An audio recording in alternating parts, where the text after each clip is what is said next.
ಇವತ್ತು ಜ್ಯೋತಿರ್ಲಿಂಗ ಭೀಮೇಶ್ವರನ ಅಮಾವಾಸ್ಯೆ. ಈ ಭೀಮೇಶ್ವರನ ಅಮಾವಾಸ್ಯೆ ಸ್ಪೆಷಲ್ ಏನಂದ್ರೆ ಗಂಡಂದಿರಿಗೆ ಒಳ್ಳೆ ಆರೋಗ್ಯ, ನೆಮ್ಮದಿ, ಸಂತೋಷ, ಸಂಪತ್ತು ಎಲ್ಲ ಕೊಡ್ಲಪ್ಪ ಅಂತ ಅಂದ್ಬಿಟ್ಟು ಪೂಜೆ ಮಾಡಿ ದೇವ್ರ ಹತ್ರ ಆಶೀರ್ವಾದ ತಗೊಳ್ಳೋದು. ಹಾಗೆ ಗಂಡನ ಪಾದ ಪೂಜೆ ಮಾಡಿ ಆಶೀರ್ವಾದ ಗಂಡನ ಹತ್ರನೂ ಸಹ ತಗೊಳ್ಳೋದು. ನಾನು ನನ್ನ ಲೈಫಲ್ಲಿ ಫಸ್ಟ್ ಟೈಮ್ ಇವತ್ತು ಮಾಡ್ತಾ ಇದ್ದೀನಿ. ಇದೇ ಫಸ್ಟ್ ಟೈಮ್ ಆಗಿರೋದ್ರಿಂದ ನನಗೆ ತಿಳ್ಕೊಂಡಿರೋ ಮಟ್ಟಿಗೆ ಹೇಗೆಲ್ಲ ಮಾಡಬೇಕು ಅನ್ನೋದನ್ನ ಈ ವಿಡಿಯೋದಲ್ಲಿ ಸ್ವಲ್ಪ ತಿಳಿಸಿದ್ದೀನಿ.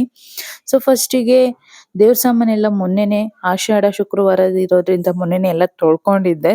ಸೊ ಹಾಗಾಗಿ ದೇವ್ರ ಸಾಮಾನು ತೊಳೆಯೋ ಅಂಥದ್ದು ಏನಿರಲಿಲ್ಲ. ನೀಟಾಗಿ ಸ್ವಲ್ಪ ದೇವ್ರ ಮನೆ ಕ್ಲೀನ್ ಮಾಡಿ ಫ್ರೆಶ್ ಆಗಿ ನೆನ್ನೆನೆ ಹೂವು ತಂದಿಟ್ಟಿದ್ದೆ. ಹೂವು ಎಲ್ಲ ಹಾಕಿ ಎಲ್ಲ ಕ್ಲೀನ್ ಮಾಡಿ ನೀಟಾಗಿ ರೆಡಿ ಮಾಡ್ಕೊಂಡೆ. ಸೊ ಜ್ಯೋತಿರ್ಲಿಂಗ ಭೀಮೇಶ್ವರನ ಅಮಾವಾಸ್ಯೆ ಅಂದ್ರೆ ಶಿವನ್ ಪಾರ್ವತಿ ಪೂಜೆ ಮಾಡೋದು. 2 ಬೆಳ್ಳಿ ದೀಪನ ಇಟ್ಟು ಪೂಜೆ ಮಾಡ್ತೀವಿ. ಬೆಳ್ಳಿ ದೀಪ ಅಂತಾನೆ ಇಡ್ಬೇಕು ಅಂತ ಏನಿಲ್ಲ, ಬಟ್ ಕಂಬದ ರೀತಿ ತರ ಇರೋ ಬೆಳ್ಳಿದೋ ತಾಮ್ರದೋ ಇಟ್ರೆ ಒಳ್ಳೇದು. ಸೊ ಏನೇನ್ ಬೇಕು ಅಂತ ಎಲ್ಲ ಈ ವಿಡಿಯೋದಲ್ಲಿ ತೋರಿಸಿ ತುಪ್ಪದ ದೀಪದಲ್ಲಿ ಹಚ್ಚಿದ್ರೆ ತುಂಬಾ ಶ್ರೇಷ್ಠ ಅಂತೆ, ಅದಕ್ಕೆ ತುಪ್ಪದ ದೀಪದಲ್ಲಿ ಹಚ್ಚಿದ್ದೆ. 2 ಬೆಳ್ಳಿ ದೀಪ ಅಂದ್ರೆ ಶಿವನ್ ಮತ್ತೆ ಪಾರ್ವತಿ ದೇವ್ರ ಫೋಟೋ ಇಲ್ದೇನೆ ಶಿವ ಪಾರ್ವತಿಯಾಗಿ ಬೆಳ್ಳಿ ದೀಪನೇ ಪೂಜಿಸತಕ್ಕದು. ಪ್ರಸಾದವಾಗಿ ಹಣ್ಣಿನ ಫಲ ಮಾಡ್ಕೊಂಡು ಹಣ್ಣಿನ ಚೆರಪ್ ಮಾಡ್ಕೊಂಡಿದ್ದೆ. ಸೊ ಯಜಮಾನ್ರು ಬಂದ್ರು, ಸ್ಟಾರ್ಟ್ ಮಾಡ್ಬೇಕಿತ್ತು. ಅದಕ್ಕಿಂತ ಮುಂಚೆ ಫಸ್ಟ್ ದೇವರಿಗೆ ಪೂಜೆ ಮಾಡಿ ಆದ ನಂತರ ಯಜಮಾನ್ರು ಪೂಜೆ ಮಾಡ್ಬೇಕಿತ್ತು.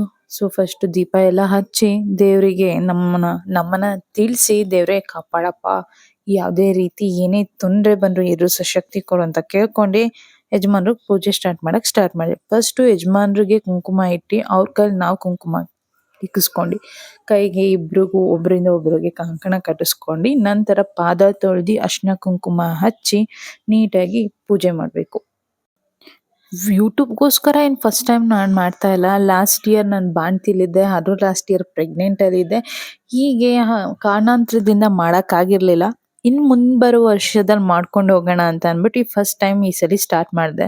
ನನ್ನ ಮಗಳು ಸ್ವಲ್ಪ ಕಿರಿಕಿರಿ ಮಾಡ್ತಾ ಇದ್ಲು ಮಧ್ಯದಲ್ಲಿ ಬಂದು, ಅಮ್ಮ ನಾನು ಮಾಡ್ತೀನಿ ಅಂತ ಅಂದ್ಬಿಟ್ಟು. ಪೂಜೆ ಎಲ್ಲ ಆಯ್ತು. ಹಾಗೆ ಪ್ರಸಾದ ಮಾಡಿದ್ದನ್ನ ಪೂಜೆ ಆದ್ಮೇಲೆ ಇಬ್ರಿಗೂ ಕೊಟ್ಟೆ.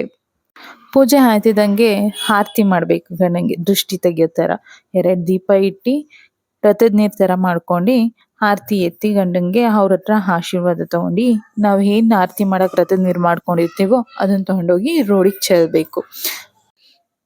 ಹಾಗೆ ಇವತ್ತಿನ ಭೀಮೇಶ್ವರನ ರಥ ಮುಗೀತು. ಪಾದ ತೊಳೆದಿರೋ ನೀರನ್ನ ತಲೆಗೆ ಪೂಜೆ ಮಾಡಿ ಒಳ್ಳೇದಾಗ್ಲಿ ಅಂತ ಕೇಳ್ಕೊಂಡೆ.